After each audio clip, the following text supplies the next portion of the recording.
Hey guys, have you ever started a journal and abandoned it on your shelf?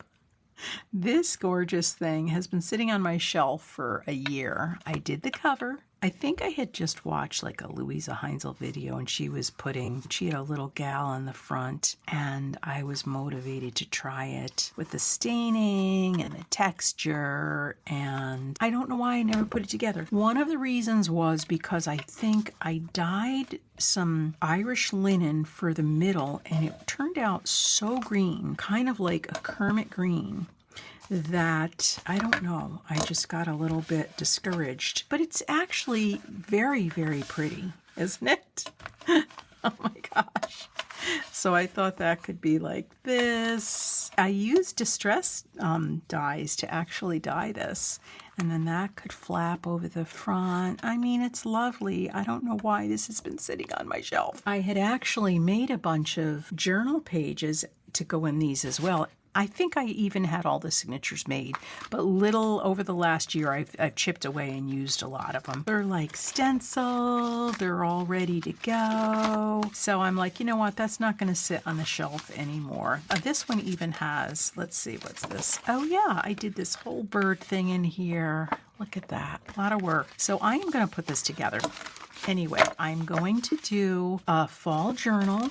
Let me just get my specs out here. I'm going to do a 3-signature journal with this. The cover is 5.5 by 8.5. The pages will be 8.25 by 10. So I decided I'm going to use my journal pages. I'm going to do a 6-page signature. So I'm going to do 1 coffee dyed, 2 of these autumn floral pages I'm going to show you in a minute, journal pages, and my dyed paper from a video I did a few months ago. I'm going to do one of those. So let's just look at these first.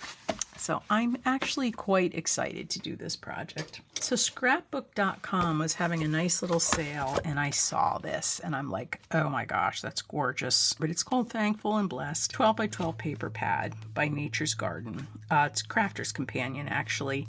And I mean, just look at these pages.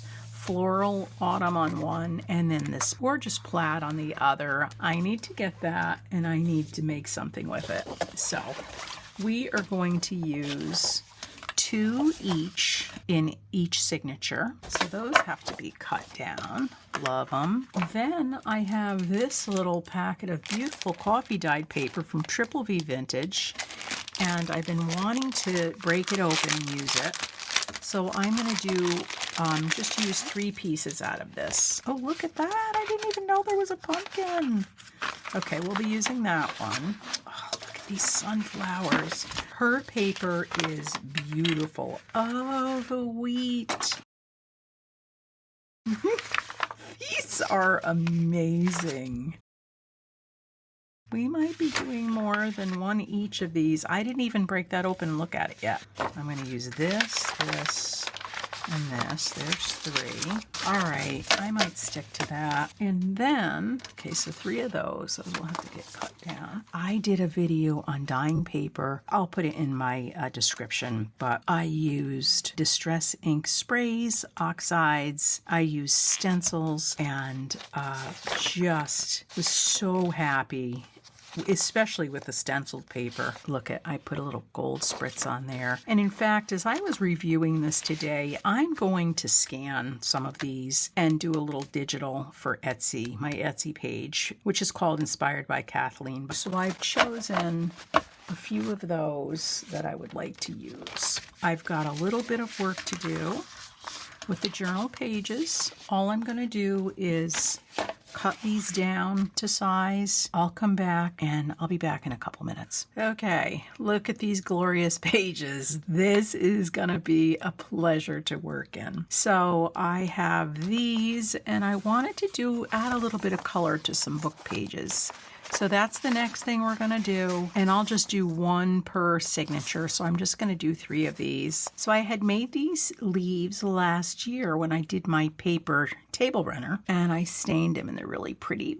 I was just thinking, wouldn't it be fun to try and use them? I'm going to turn them upside down so I don't ruin that beautiful finish there, and try to spray on these book pages and use a few of these in that journal. So let's see. I don't know. I've got a different assortment of oxides, some, fall colors and a couple neutral colors and a couple of spritzes. So let's see. Let's give it a try.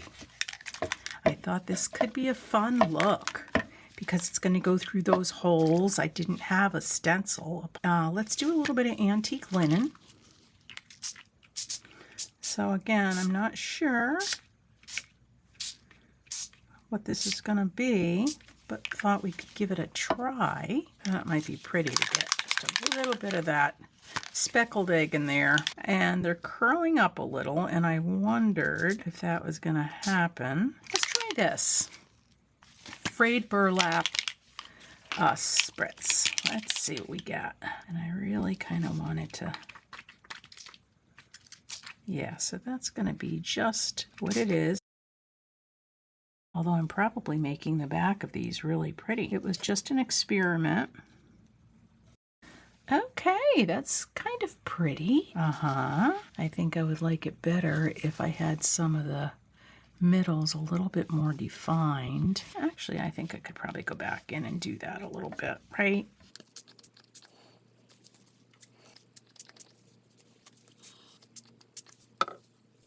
All right, let's reevaluate. The colors are beautiful. Let's see what we think. Okay, it would be like that. It is cool. It's just something's missing and I can't really put my finger on it. So let me grab my stencils. Let's see if there's something else here that might work a little better.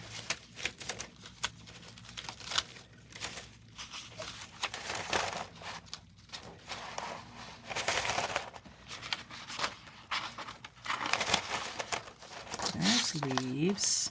Well, let's try it.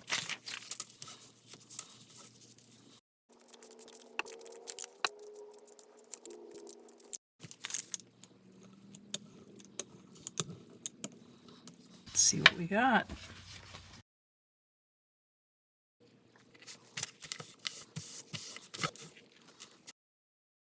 Interesting. Okay. Wow. That's pretty. All right, let's take the two side by side. Well, they're different. Sometimes you just have to play with things until you kind of make a decision on whether or not you like it. Just different. Similar colors. You know what I might do on this side? All right, I have a few little paints here.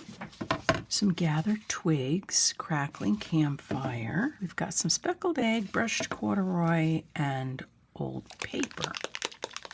So let's see what happens if I do a little bit with the brayer. Oh, I love this old paper. It's very cool. What I'm going to do, I'm going to do both of them at once. Why not? Since I have the paint down, let's go with some brushed corduroy.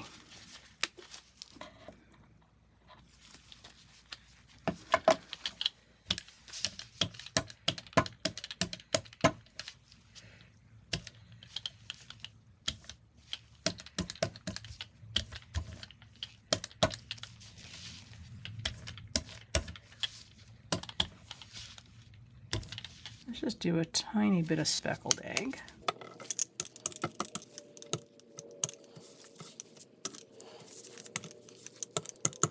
And then let's just do a little bit of pumice stone.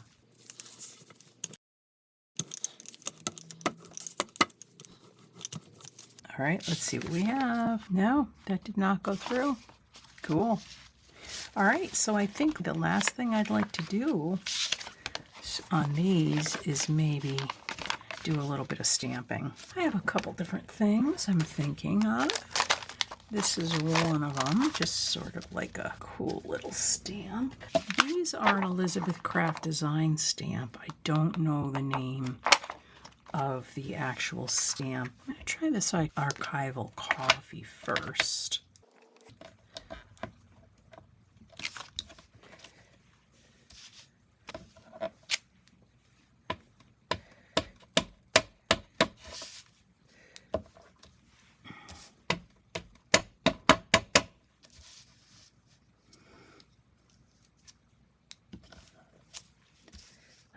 I'd like to do is use some gold on this. So to do that, I want to have this be more of a neutral. So I think what I'll do is use this VersaFine Clear Sand Dune as a base, because it should be juicy enough. And then I'll put some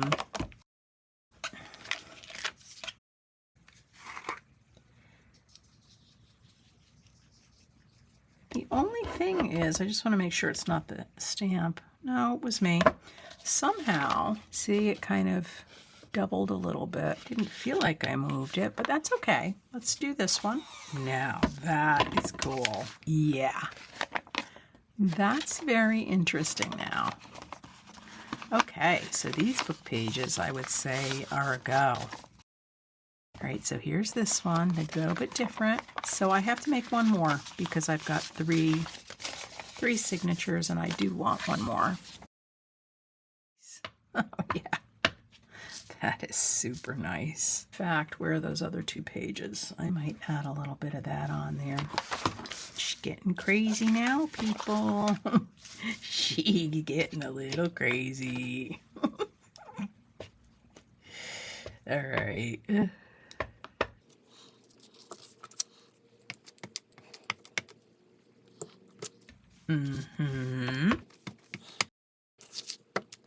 This is what I'm talking about. Check that out. Something about that turquoise, boy. Really does it. There. So we added in a little salvaged patina and some fossilized amber into the mix. I'm happy. Happy with these. They're just colorful, little painty, stampy. Yeah, these are great. All right, let's take a look at what we have so far. All right, we're finally ready to put our signatures together. We just kind of spread things out. I guess we will probably would like to, since I'm going to have 6 in each, start with a nice center. These we're going to end up turning that way. Got that. One of these. Perfect.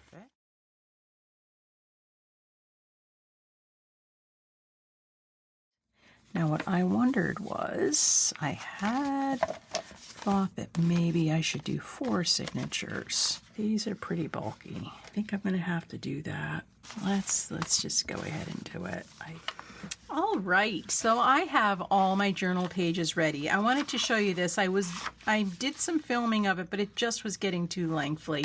So I took these papers and just smushed them with some oxide, distressed oxide, and then I stamped them just to make another fun little element in here.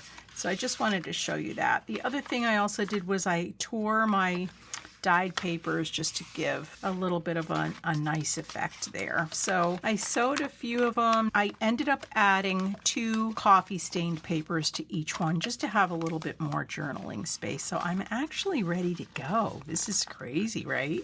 Without having to do the cover, this really is going along quickly. So I've got my graph paper. I finally downloaded some 1 centimeter graph paper. I'm going to put this site on the description because it's hard to find. It was free. So anyway, we've got 4 signatures, 5 holes, and I'm going to do a different type of binding today that I've never done before. If some of you follow Barbara from 49 Dragonflies, you might remember a few months ago, she made an owl journal and used her cinch to punch holes in the side and then used embroidery floss, and I have wanted to try that. I got a cinch and I've been just waiting for the right project, and I think this is it. So I'm pretty excited. So what I'm going to do is I'm going to take some canvas. I just want to show this to you. This is cool stuff. One side is like a linen. The other side is gesso. So it's ready to use. It's, you know, for oil or acrylic painting. But I'm going to use this for the binding because it's super thick. I think 1 thickness is enough. I'm not going to double that up. I've cut my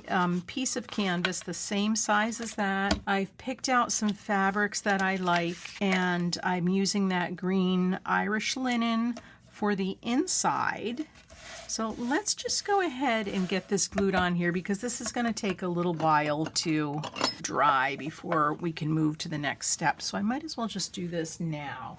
I'm going to use some of this bookbinding glue, and it stays a little bit flexible, which I like. I'll just thin it out a tiny bit.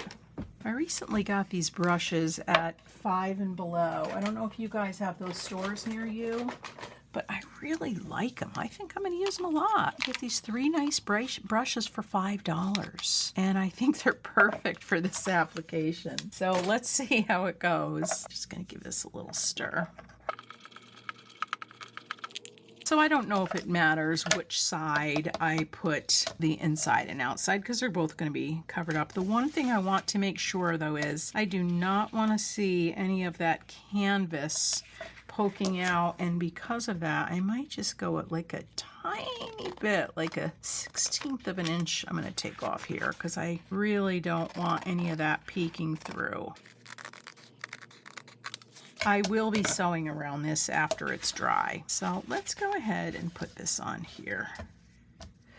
Okay, this is exciting, guys. This is very exciting. I think I should put something underneath there. It's probably a good idea. I'm so excited. I bought a 6-tier paper holder. I have a little one over here, but I kind of use that for projects. So I bought on Amazon this 6-tier paper holder, just one of those metal mesh. And I finally got all of my different papers, my white copy paper and my different photo paper.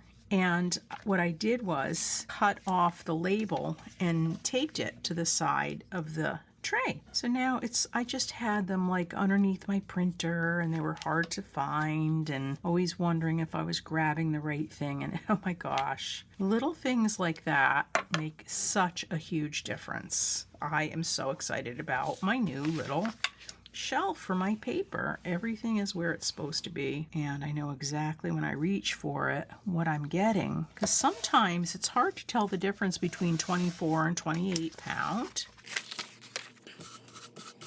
One down, one to go. Okay, to just put that on there like that. So then I took these Tim Holtz, you'll see as I put them down, these different Tim Holtz fabrics. I got a sample pack a while ago and I've been really enjoying them. So this I think is nice. I think it's going to really go nice with the front cover. All right, we need to pull this down a little. It's a little bit too high on that. It's cool. I'll pull the cover up here so you can see it. Okay. We're gluing that to the paper, not so swift. Nothing a little fingernails can't fix, right? That's actually not going to be seen because that's going to be underneath. So with this type of binding, this is just going to go over the front and back. We're not going to go on the inside. The edges aren't anyway. This will be on like that. I like this a lot. It's nice and thick. I think that is going to be perfect. So here we go. It's going to be something like this. Can always turn it around. I think I might like that a little bit better. Yeah, like that. All right, we're good. I have to let this dry now. I think what I'm going to do is put this on the book first. We're going to attach this to the front and back cover, and then we'll sew the signatures in. The other way, it gets really floppy trying to sew signatures into just a piece of this. I've done it many times, but so anyway, let's let that dry. See you in a little bit. Okay, so here's the cinch. This is new for me. I've been playing with it a little bit, so I'm familiar with it. Basically, in the back is where you'll do your spiral. If you're using one of those spirals, you have to buy those, and then you can, cinch a notebook. And I will try that one of these days. But for right now, I'm just going to be using it for doing a hand-sewn binding. So right here, we have a little clip that unclips it. And we have our little knobs that you can pull in and out, depending on if you want to have a hole there or not. This is a ruler, which really comes in handy. And I've kind of played around, so I figured out for my binding, I have it at 7 1/4. and that leaves about a 1/2 inch on each side, and that's where my binding will end. So at 7 1/4, this is scary, guys. I am going to just do the whole thing, and then we'll turn it around and do the other part. So here we go. All of my knobs are pushed in, so those will all be holes. Okay. Let's see how we did. Yes, yes. So then I'm going to go over 3 holes. You want, this lines up this little button right here.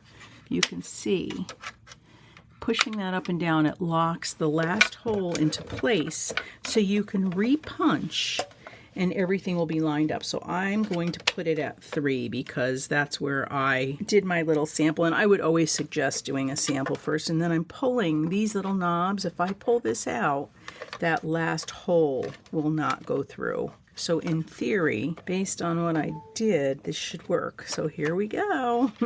Let's see. You have to undo that. Yeah. That's a little bit, no, it's fine. That's fine. Yes, I'm happy with that. So let's just turn it around and do the same thing. Bring that back to 7 1/4. Put that in there. Dig our holes. We will put this on 3. Make sure, pull our last one. Make sure everything's lined up.